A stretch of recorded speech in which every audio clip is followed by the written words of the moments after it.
All kinds of animals are roaming all around us here in Middle Georgia, but where can you see them without going to a zoo in a big city? Well, 41 NBC's Drake Roselle tells us in today's Discover Middle Georgia Outdoor Edition. In the 1970s, Mr. Hampton Daughtry and D.P. joined forces to set aside a nearly 1,800-acre piece of property to help kids get outside and foster a love for nature.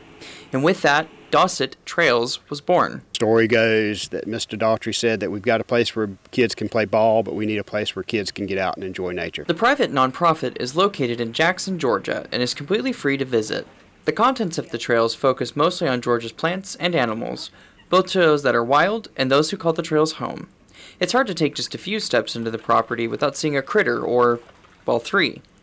Manager Ike English says they host a lot of school field trips at Dauset Trails where kids are able to learn a lot about the animals living around them in a hands-on way that's inspiring. That's the reason I'm doing what I do today, is because of that immersion in animal stuff when I was a kid. So who knows, one of these kids out here visiting might be in my job one day. With Georgia animals from owls to famous weather prognosticator groundhogs like good old Beauregard, there's plenty to see here.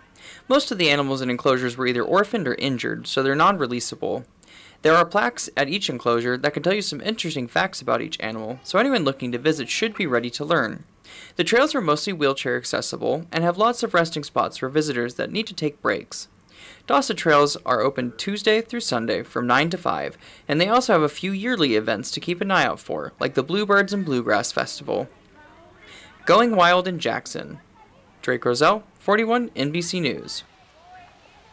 And if you're interested in donating to Dauset Trails, there is actually a donation box on their website, or you can take a look at their Amazon wish list. We'll have a link to that on our website, 41NBC.com.